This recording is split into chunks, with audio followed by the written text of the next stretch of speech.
নমস্কাৰ। প্ৰথমে মই আম আদমি পাৰ্টিৰ ৰাজ্যিক নেতৃত্বক ধন্যবাদ জ্ঞাপন কৰিলোঁ।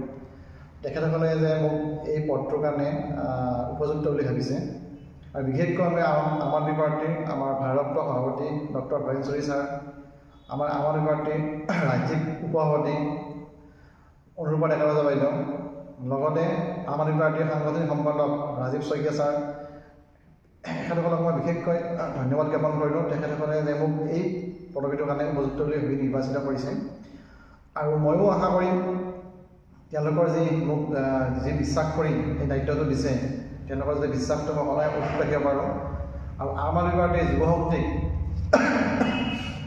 গোটেই অসমতে এটা শক্তিশালী ৰূপত প্ৰতিষ্ঠিত কৰিবলৈ মই সদায় চেষ্টা কৰিম।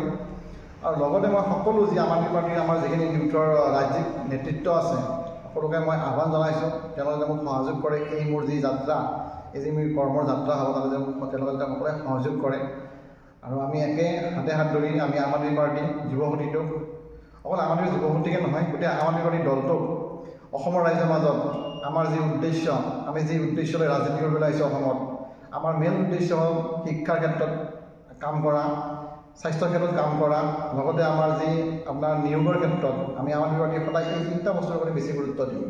আৰু আমি বিচাৰোঁ যে আমাৰ ভাৰতবৰ্ষত সকলো জাতিয়ে, সকলো শ্ৰেণীৰ লোকে যাতে তেওঁলোকে নিজে কৰ্ম কৰি খাই থাকিব পাৰে। আমি কোনো আমাৰ ধৰক আমি দেখিছে যোৱা আমি দিল্লীত সৰু সৰু কিছুমান দোকানী তেওঁলোকে দোকান দেখোন ফলত আৰামত অনায়াসে ব্যৱসায় কৰি খাব পাৰে, যিটো আমাৰ অসমত কিন্তু অসম্ভৱ। আমাৰ অসমত খিলঞ্জীয়া মানুহে দোকান দিলে আমাৰ চৰকাৰে উঠাই দিয়ে, তেওঁলোকে মিউনিচিপালিটি আহি দোকান ভাঙি দিয়ে, দোকানৰ বস্তু উঠাই লৈ যায়, গেছ লৈ যায়। কিন্তু দিল্লীত বা পাঞ্জাৱত সেইটো নহয়। তাত সকলো শ্ৰেণীৰ লোকক, বিশেষকৈ ভাৰতীয় মানুহক এসাঁজ তিনিসাঁজ যাতে তেওঁলোকে খাব পাৰে, তেওঁলোকে যাতে লঘোণে থাকিব নালাগে, সকলোকে এটা ব্যৱসায় কৰাৰ সুবিধা এটা কৰি দিয়া গৈছিল। আৰু এটা বস্তু বিশেষকৈ যোনটো আপোনাৰ শিক্ষাৰ ক্ষেত্ৰত, শিক্ষাৰ আমাৰ যিটো দিল্লী মডেল শিক্ষা, আমাৰ পাঞ্জাৱৰ যোনটো আমাৰ শিক্ষাৰ মডেল আছে, সেইটো আন্তঃৰাষ্ট্ৰীয় ক্ষেত্ৰত বিশেষকৈ আপোনাৰ আমেৰিকা হওক, ৰাছিয়া হওক, ফ্ৰান্স হওক, জাপান হওক, তেওঁলোকে আমাৰ শিক্ষা ব্যৱস্থাটোক খুব প্ৰশংসা কৰে আৰু তেওঁলোকৰ যিবিলাক আমাৰ ৰিচাৰ্চ কৰে, যিহেতু তেওঁলোকে বিভিন্ন ক্ষেত্ৰত ৰিচাৰ্চ কৰে গোটেই পৃথিৱীতে, তেওঁলোকে আমাৰ শিক্ষাৰ, আমাৰ যি দিল্লী আৰু পাঞ্জাৱৰ শিক্ষাৰ ৰিচাৰ্চ কৰিবৰ কাৰণে তেওঁলোকৰ উপযুক্ত বিষয়াসকলক পঠাইছিল ইয়াত দিল্লীলৈ, পাঞ্জাৱলৈ পঠাইছিল। তো আমি অসমতো যদি চৰকাৰ গঠন কৰিব পাৰোঁ, আমাৰ শিক্ষাটো সম্পূৰ্ণ বিনামূলীয়া হ'ব।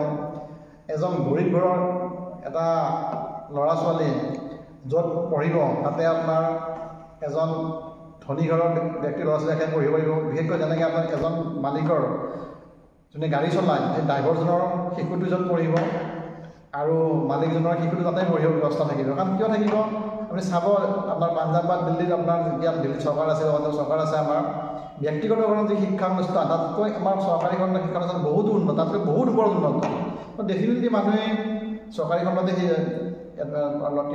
নিজৰ ল'ৰা ছোৱালীক পঢ়াবলৈ পঠাব, যিহেতু শিক্ষা ব্যৱস্থা যথেষ্ট উন্নত। কিন্তু আমাৰ অসমত সেইটো দেখিবলৈ নাযাওঁ। আমাৰ অসমত সম্পূৰ্ণ বিৰূপ শিক্ষা ব্যৱস্থা। তাৰ স্বাস্থ্যৰ ক্ষেত্ৰতো সেনেকুৱা। এই চাওক, মানুহ এখন পৰিবাৰ ধ্বংস হৈ যায় যে ডাঙৰ বেমাৰৰ ফলত, যি আজি এটা মেজৰ কেঞ্চাৰ এটা হয়, সৰু মধ্যবিত্ত মানুহে গোটেই মাটি সম্পত্তি বিক্ৰী কৰিব লগা হয়। কিন্তু দিল্লী পাঞ্জাৱত সেইটো নালাগে। দিল্লী পাঞ্জাৱত আপোনাৰ শিক্ষা যেনেকৈ বিনামূলীয়া, স্বাস্থ্য সম্পূৰ্ণ বিনামূলীয়া। দিল্লী পাঞ্জাৱত আপোনাৰ দিল্লীত বৰ্তমান আমাৰ চৰকাৰ নাই, যেতিয়া আছিল বা পাঞ্জাৱত আমাৰ চৰকাৰ চলি আছে, আমাৰ এই অঞ্চলত বিশেষকৈ পাঞ্জাৱত এতিয়া আমাৰ স্বাস্থ্য সম্পূৰ্ণ বিনামূলীয়া। আপুনি ভাৰতীয় নাগৰিক হ'লে, আপুনি জৰে নাগৰিক নহয়, আপোনাৰ স্বাস্থ্য সম্পূৰ্ণ বিনামূলীয়া। যিকোনো বেমাৰৰ ক্ষেত্ৰতে আপোনাৰ ঔষধ পাতি আদি কৰি গোটেইখিনি সম্পূৰ্ণ বিনামূলীয়া। তো আমি এই যে আমাৰ যি নীতি, আমাৰ সদায় কাম কৰা যি নীতি, আমাৰ যি আপোনাৰ গৰীবৰ কাৰণে, মধ্যবিত্ত শ্ৰেণীৰ কাৰণে কাম কৰা যি নীতি, আমি এইখিনি যাতে আমি ৰাইজৰ মাজত অৱগত কৰিব পাৰোঁ, তাৰ কাৰণে যুৱশক্তিৰ ফালৰ পৰা মই চেষ্টা কৰিম।